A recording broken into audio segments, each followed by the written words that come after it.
Hello students, good morning. BA final year की class में स्वागत है आप सभी का।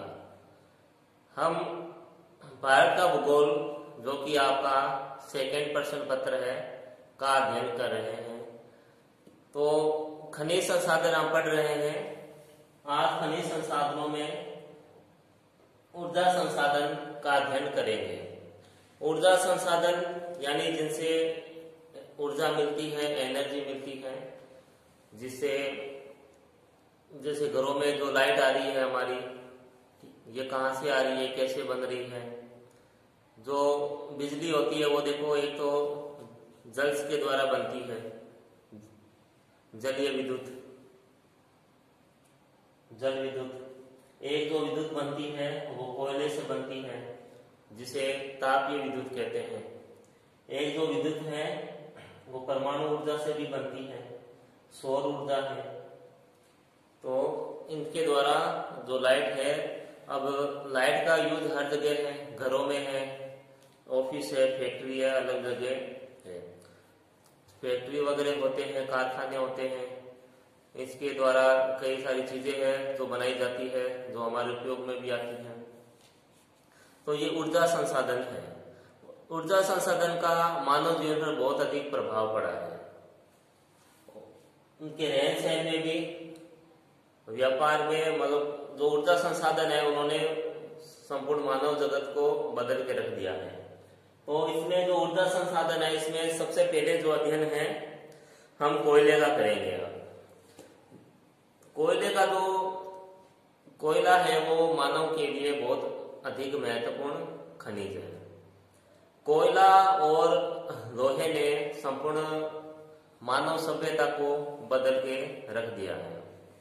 जब औद्योगिक क्रांति शुरू हुई थी, वो लोहा था उस समय और कोयला था, इनके द्वारा वो क्रांति शुरू हुई थी। लोहे से मशीनें बनाई गई, कोयले से एनर्जी प्राप्त की गई। जैसे भाप के इंजन का आविष्कार हुआ, तो लोहे से मशीनें बनने से और भाप का इंजन बनने से कल कारखाने लगने शुरू हुए। कल कारखानों में प्रोडक्शन अधिक होने लग गया था, मशीनों के द्वारा लोगों को अधिक रोजगार मिलने लग गया था। इस तरीके से जो कोयला है और जो लोहा है, उसने संपूर्ण मानव जगत को बदल दिया था। तो देखो, जो कोयला है शक्ति का स्रोत है और ऊर्जा का महत्वपूर्ण संसाधन है। और कोयले का जो उपयोग है, पहले केवल घरों में होता था। कोयले को जलाकर उस पर खाना भी बनाते थे, और जो घर होते हैं सर्दियों में उसे गर्म रखने के काम भी आता था। लेकिन जब भाप का इंजन का आविष्कार हुआ, जब भाप के इंजन का आविष्कार हो गया, तब कोयले का जो उपयोग है वो बहुत अधिक बढ़ गया था।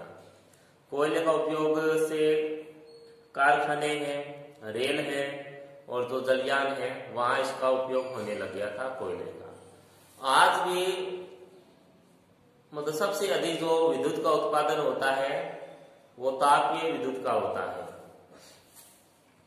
तापीय विद्युत का अर्थ कोयले से ही है। कोयले से ताप जनरेट करते हैं और उससे बिजली बनाई जाती है। 20वीं शताब्दी के शुरू तक संसार में कुल ऊर्जा का 90% से भी अधिक भाग कोयले से प्राप्त होता था। यानी 20वीं शताब्दी के की शुरुआत तक एनर्जी का एक ही साधन था, वो था कोयला, और 90% से अधिक भाग कोयले का था, ऊर्जा का। लेकिन बाद में फिर अन्य संसाधनों का भी उपयोग होने लग गया था। जैसे बाद में फिर पेट्रोलियम की खोज हुई, प्राकृतिक गैस है, जल द्वारा विद्युत बनने लग गई, सौर ऊर्जा है। अब सौर ऊर्जा का वर्तमान में बहुत अधिक उपयोग हो रहा है। परमाणु ऊर्जा है, ये कुछ लेटेस्ट एनर्जी के सोर्स है, जिससे प्रदूषण भी नहीं होते। अब कोयले से क्या है, प्रदूषण होता है। तो इसलिए सौर ऊर्जा का अधिक उपयोग आजकल इसको बढ़ावा दिया जा रहा है, और इसका अंत भी नहीं है। जब कोयला है वो तो एक लिमिट तक ही हम पृथ्वी के गर्भ से प्राप्त कर सकते हैं, ठीक है। बाकी जो सौर ऊर्जा है वो हमें असीमित रूप से मिलती रहती है। और इसमें देखो कोयला है, जिस तरह इसमें बुक में लिखा है, जिस तरह जीवन के लिए आहार की आवश्यकता होती है, उसी तरीके से जो उद्योग है उनके लिए कोयले की आवश्यकता होती है। जीवन के लिए आहार की आवश्यकता है तो उद्योग के लिए कोयले की आवश्यकता है। इसलिए कोयले को उद्योग की रोटी कहते हैं। जो कोयला है उसे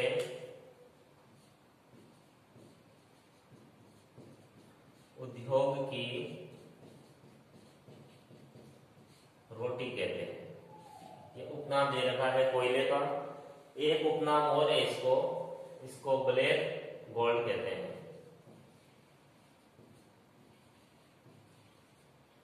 काला सोना, काला सोना, ये जो कोयले हैं इसके उपनाम है। उद्योग की रोटी कहते हैं क्योंकि इनके बिना उद्योग चल नहीं सकता, कोयले के बिना। और कोयले को ये काला सोना भी कहते हैं। इसमें देखो कोयले का निर्माण है। फिर पहले जैसे कोयला ले रहे हैं, अपने कोयला ही पढ़ते हैं। अब कोयले का निर्माण है, निर्माण का आपको पता है, छोटी क्लासों में पढ़ा है आपने। जो कोयले का जो निर्माण है वो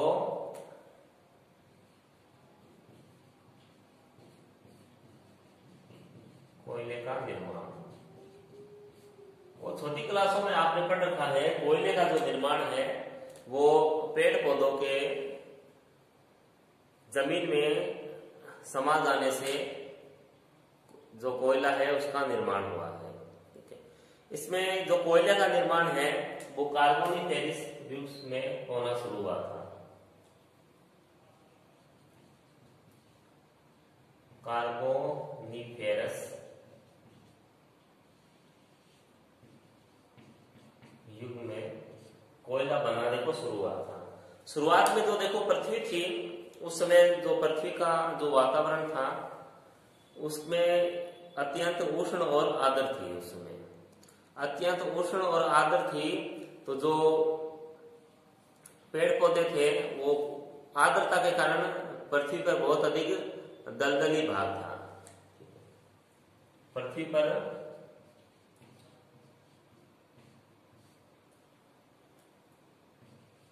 दलदली भाग था।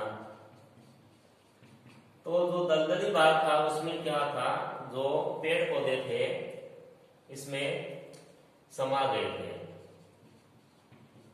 पेड़ पौधे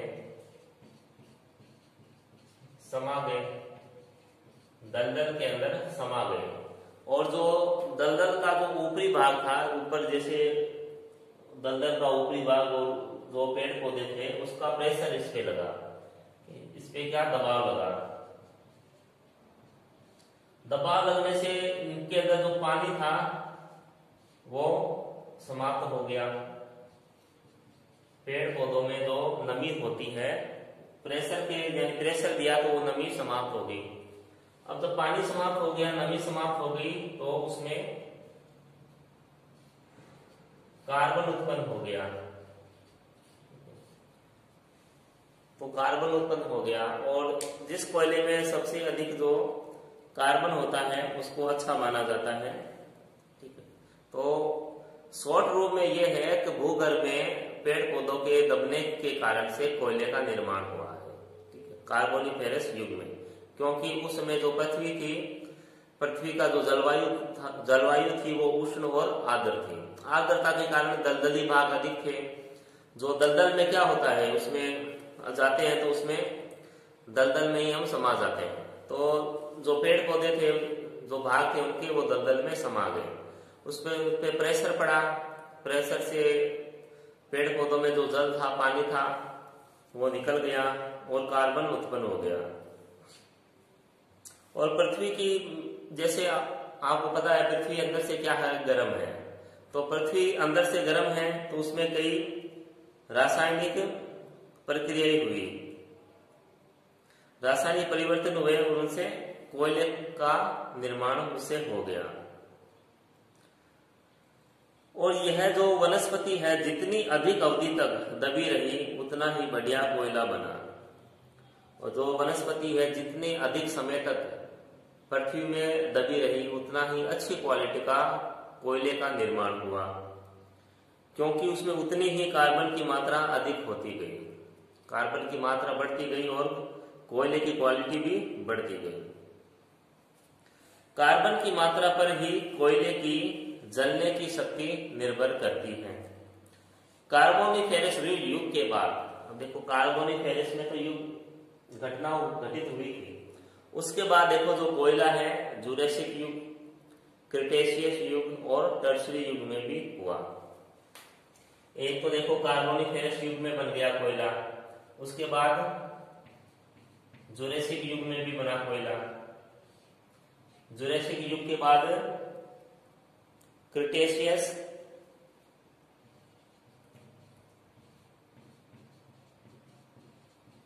क्रिटेशियस युग में और उसके बाद टर्शियरी युग में।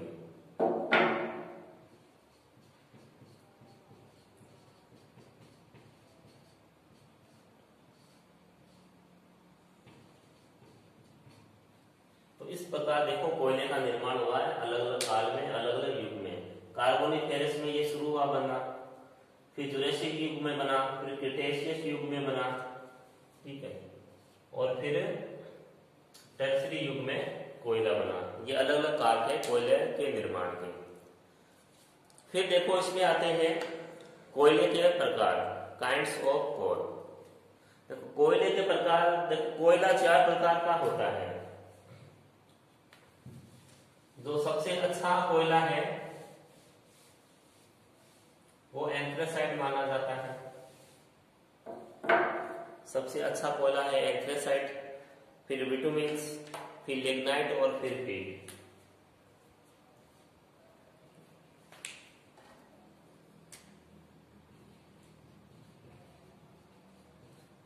कोयले के प्रकार, देखो कोयला 4 प्रकार का होता है।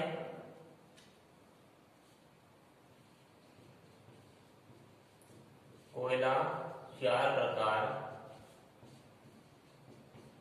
का होता है। पहला है एंथ्रेसाइट, सेकेंड है इसमें सेकेंड होता है ये बिटुमिन्स,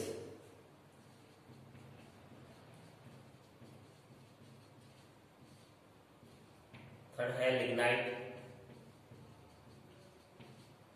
और चौथा प्रकार है पीट। एंथ्रेसाइट, बिटुमिन्स, लिग्नाइट और पीट, तो ये इस तरीके से 4 प्रकार का कोयला होता है, वो माना जाता है। अब कोयले को देखो जो 4 भाग किए हैं, ये इसमें मिलने वाले जो कार्बन होता है उसके आधार पर इनका वर्गीकरण किया गया है, और जो कोयला राख कितनी बनाता है उसके आधार पर इनके देखो वर्गीकरण किए गए हैं। कोयले को कार्बन, आर्द्रता, वाष्पशील पदार्थ तथा राख की मात्रा के आधार पर 4 भागों में बांटा गया है। कार्बन, आर्द्रता,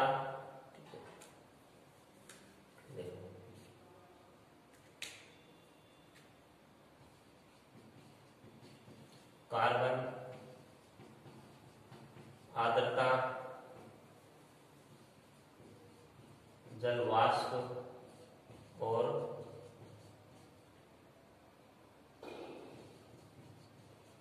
राख के आधार पर। कार्बन, आर्द्रता, जलवाष्प और राख के आधार पर कोयले को 4 भागों में बांटा गया है। तो पहला भाग है एंथ्रेसाइट कोयला, तो इसकी देखो विशेषताएं देखते हैं। जो एंथ्रेसाइट कोयला है इसकी क्या विशेषताएं होती है।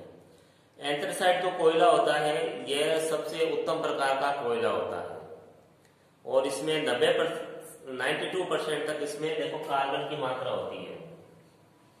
92% इसमें कार्बन की मात्रा होती है। देर से जलता है, मगर जब जलता है तो काफी समय तक ये ऊष्मा या ऊर्जा ये देता है कोयला। जलते समय यह कोयला धुआं बहुत कम करता है।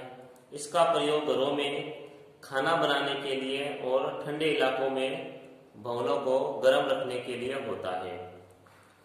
इसे कोक में परिणित नहीं किया जा सकता, इसमें कोक में नहीं बदल सकते इसको। और जो एंथ्रेसाइट कोयला है वो देखो, वो भारत में केवल जम्मू कश्मीर में ही पाया जाता है। एंथ्रेसाइट जो कि सबसे अधिक हाई क्वालिटी का कोयला है, वो भारत में केवल जम्मू कश्मीर राज्य में ही पाया जाता है। ठीक है, एंथ्रेसाइट कोयला है, उत्तम किस्म का कोयला है। 92% इसमें कार्बन की मात्रा होती है। जलने पे धुआं कम देता है, राख भी कम बनती है, और उसके बाद देर से जलता है मगर देर तक जलता रहता है। उपयोग घरों में जलाने का उपयोग में लेते हैं। जो ठंडे इलाके हैं वहां पे घरों को गर्म रखने में इसका उपयोग होता है। और ये भारत में केवल जम्मू कश्मीर राज्य में ही प्राप्त होता है। तो ये था एंथ्रेसाइट कोयला।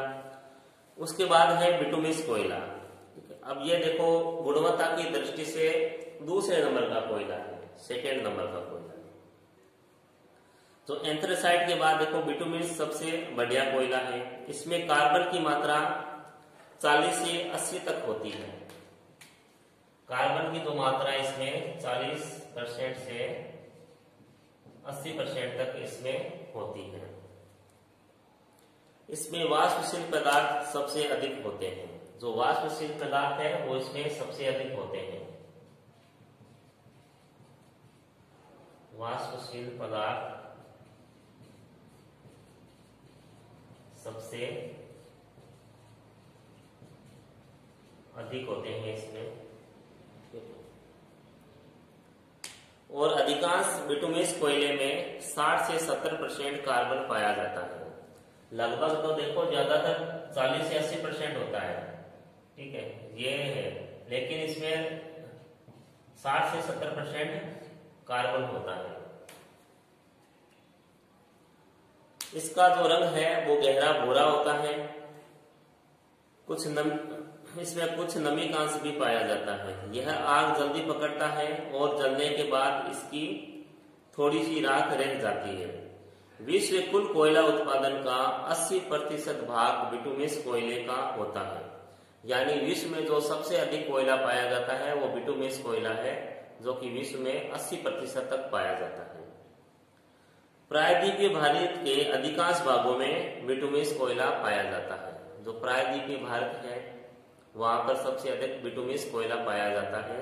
देखिए जगह वो, इसके भंडार है झारखंड में, ओडिशा, पश्चिम बंगाल, छत्तीसगढ़ और मध्य प्रदेश में इसके भंडार है। आगे थर्ड है अपने लिग्नाइट कोयला। अब देखो लिग्नाइट जो कोयला है ये भूरे रंग का होता है। इसमें कार्बन की मात्रा 40 से 55 होती है। 40 से 55% इसमें कार्बन की मात्रा होती है और भूरे रंग का होता है। यह कोयला मुलायम होता है। जलते समय इसमें से काफी धुआं निकलता है। इसमें धुआं बहुत निकलता है। यह कोयला ऊष्मा कम देता है। जलने के बाद राख बहुत बनती है। विश्व के कुल उत्पादन का 15% लिग्नाइट है। तो विश्व के जो कुल उत्पादन है उसका जो 15% लिग्नाइट है और 80% बिटुमिस।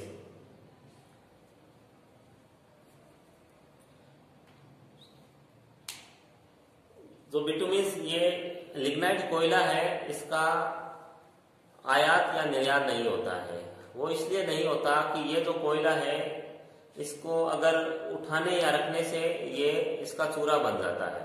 इसलिए इसके जो जहां यह प्राप्त होता है वहीं इसके कारखाने बनाए जाते हैं, वहां पे इसको यूज कर लिया जाता है। इसका परिवहन है वो मुश्किल होता है लिग्नाइट कोयले का। और इसका जो प्रयोग देखो लिग्नाइट कोयला है उसका प्रयोग कृत्रिम पेट्रोल और ताप विद्युत बनाने में किया जाता है। यानी कृत्रिम पेट्रोल इससे बनाया जाता है और ताप विद्युत में तो इसका उपयोग होता ही है। लिग्नाइट कोयला रासायनिक उद्योगों के लिए एक महत्वपूर्ण कच्चा माल है। रासायनिक उद्योग में इसका बहुत अधिक उपयोग है। उसके बाद देखो इसका ये कोयला कहाँ मिल रहा है। एक तो राजस्थान के पलाना में मिलता है। राजस्थान का जो पलाना है वो बीकानेर के पास में है पलाना, वहां पर ये लिग्नाइट कोयला मिलता है। उसके बाद तमिलनाडु के नेवेली में वहां ये प्राप्त होता है। असम के लखीमपुर और कश्मीर के कारेवा क्षेत्र में भी लिग्नाइट कोयला मिलता है। फिर अंतिम है अपने पीट कोयला।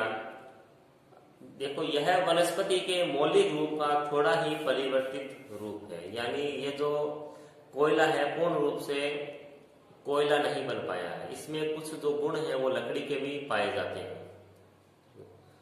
वास्तव में लकड़ी से कोयला बनाने का यह पहला चरण है और कई वैज्ञानिक इसे कोयला नहीं मानते, तो कई वैज्ञानिक इसे कोयला भी नहीं मानते हैं क्योंकि ये देखो सबसे बाद में बना होगा। जैसे हमने पहले पढ़ा है कि जो जितना अधिक पृथ्वी के भूगर्भ में रहा है वो उतना ही अच्छा कोयला बना है। तो ये उतना अधिक समय तक रह नहीं पाया, उतना उस पे प्रेशर नहीं बन पाया होगा, जिस वजह से वो ये जो वनस्पति है वो कोयले में परिवर्तित नहीं हो पाई। तो इसको कुछ विद्वान कोयला भी नहीं मानते हैं, इसे लकड़ी का रूप ही मानते हैं। इसमें देखिए कार्बन की जो मात्रा है वो 35 से 55% तक होती है। इसमें नमी बहुत अधिक होती है और काफी सुखाने के बाद ही जलता है। अब नमी इसमें अधिक होती है तो खुदाई से प्राप्त करने के बाद पहले तो इसे सुखाना पड़ता है बहुत समय के लिए, उसके बाद ही इसको हम जला पाते हैं। यह लकड़ी की भांति जलता है। जलते समय धुआं बहुत अधिक छोड़ता है और इसकी राख बहुत होती है। निम्न जलन क्षमता के कारण यह कोयला कम प्रयोग में लिया जाता है। तो जो पीट किस्म का जो कोयला है उसका उपयोग भी कम होता है क्योंकि लो क्वालिटी का है। उसके बाद देखो आज जो अध्ययन है हम यही तक करेंगे। जो नेक्स्ट क्लास में देखो हम जो कोयला है वो भारत में कहाँ से प्राप्त हो रहा है, कौन से वो क्षेत्र है और उन क्षेत्र को कितने भागों में बांटा गया है, उसका अध्ययन हम नेक्स्ट क्लास में करेंगे। तब तक घर पे रहें, स्वस्थ रहें। धन्यवाद।